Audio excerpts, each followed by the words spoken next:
యేసుక్రీస్తు నామమున దేవుని మాటలు మనకి క్షేమము కలగజేస్తాయి. ఈరోజు దేవుని వాగ్దానము మీకా గ్రంథము 2వ అధ్యాయము 7వ వచనం. యథార్థముగా ప్రవర్తించు వారికి నా మాటలు క్షేమ సాధనములు. దేవుడు యథార్థంగా ప్రవర్తించే వారికి నా మాటలు క్షేమ సాధనములు అని ఒక వాగ్దానాన్ని విడుదల చేశాడు. అది కీ అనుకోవచ్చు, ఒక అద్భుతం అనుకోవచ్చు. యథార్థంగా ప్రవర్తించటం అంటే ఒకరి మీద కపటము లేకుండా ఉండడము, ఎవరి మీద ఎలాంటి ద్వేషము లేకుండా ఉండడమే యథార్థముగా జీవించడం.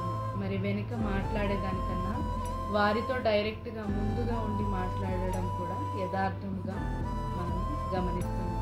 అయితే యోసేపు జీవితంలో అన్నలు మోసం చేసి చిన్న ప్రాయంలోనే, ఏది తెలియని ప్రాయంలోనే అతన్ని వదిలేశారు.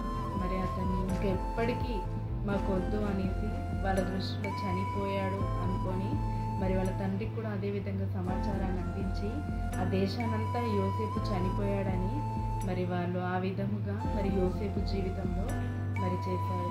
వాళ్ళ అన్నలు ఆ విధంగా చేసిన యోసేపు వాళ్ళ అన్నలు చేసిన దానిపైన ద్వేషం పెట్టుకోలేడు. కరువు టైంలో తన అన్నలు యోసేపుని దేవుడు అలాంటి కపటము పెట్టుకోలేడు కనుక, యథార్థంగా ప్రవర్తించాడు కనుక రాజుగా చేసి ఉన్నాడు. దేవుడు చెప్పిన ప్రతి మాటను యోసేపు జీవితంలో నెరవేర్చాడు. తన అన్నలు కరువులో ఉన్నప్పుడు యోసేపు దగ్గరికి వచ్చినప్పుడు వాళ్ళని చూసి పక్కన గదిలోకి వెళ్ళి భయంకరంగా ఏడుస్తారు. నా అన్నలు వచ్చారు, వాళ్ళకి ఏ విధంగా నన్ను సహాయం చేయాలి అనేసి వాళ్ళకి సహాయం చేశాడు. కానీ పగ తీర్చుకోవడం కానీ కపట హృదయముతో కానీ వాళ్ళతో ప్రవర్తించలేదు. అది గ్రహించిన వాళ్ళ అన్నలు కూడా యోసేపు యొక్క గుణాన్ని వాళ్ళు తెలుసుకొని వాళ్ళు కూడా పశ్చాత్తాపడుతున్నట్టుగా మనం చూస్తాం. దేవుడు యథార్థముగా ప్రవర్తించిన యోసేపుని ఎంతో హెచ్చైన స్థానంలో పెట్టాడు. యథార్థత గొప్ప స్థానాన్ని కలగజేస్తుంది. దేవుడు మనకిచ్చే ప్రతి మాటలని కూడా నెరవేర్చడానికి బలాన్ని కలగజేస్తుంది. యథార్థ హృదయం అంటే దేవుడికి ఇష్టం. మనం ఎప్పుడైతే యథార్థంగా ఉంటామో మనుషులు కాబట్టి కొన్ని టైమ్స్లో జరిగిపోతాయి, కానీ మళ్ళీ మనము బ్యాక్ అయినప్పుడు దేవుడు తప్పకుండా ఆ యథార్థతగా ఉన్న ప్రతి ఒక్క ప్రార్థన వైపు ఆయన చెవియో ఆయన కళ్ళు తిరుగుతాయి. ఆయన తప్పకుండా యథార్థులని దీవించు దేవుడై ఉన్నాడు. మేము యథార్థులము అన్న వారిని బట్టి దేవుడికి స్తోత్రము. యథార్థము కావాలి అనుకున్న వారికి ఇది కూడా ఒక వరమే, దేవుడిచ్చే గిఫ్ట్ ఇది.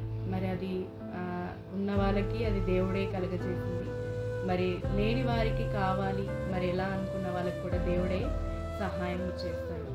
యథార్థంగా ప్రవర్తించులాగా దేవుడు ఆ వరాన్ని నింపి ఆయన మాటలు, అంటే మీతో ఏ వాగ్దానం అయితే చేస్తున్నాడో, దేవుడు ఏ మాటలు అయితే చెప్తున్నాడో, ఏ విధంగా అయితే మాట్లాడుతున్నాడో, నీ జీవితంలో ఎలాంటి అద్భుతాలు చేస్తానని దేవుడు చెప్తున్నాడో, ప్రతి మాటలకి బలం కలిగి నీలో సాధనముగా క్షేమాన్ని కలగజేసి దేవుడు మిమ్మల్ని అభివృద్ధి పరుస్తాడు. ఈ వాగ్దానం, ఈ వాక్యము మనందరి జీవితంలో దేవుడు నెరవేర్చి మనల్ని ఆశీర్వదించును గాక.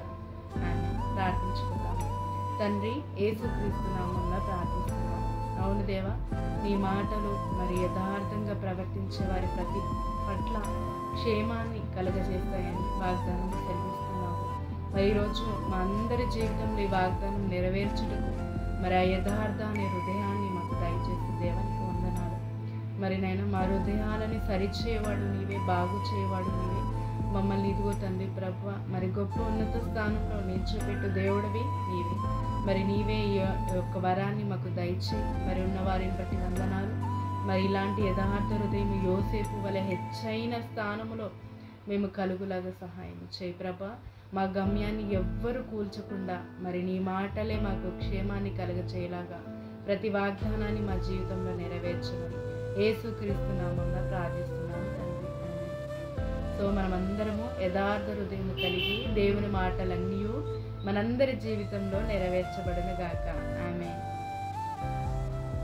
ప్లీజ్ లైక్ చేయండి, షేర్ చేయండి. కొత్తగా చూస్తున్న వాళ్ళైతే సబ్స్క్రైబ్ చేసుకోండి. ప్రతిరోజు దేవుడిచ్చే ప్రతి వాగ్దానము మీ జీవితంలో నెరవేర్చబడును గాక.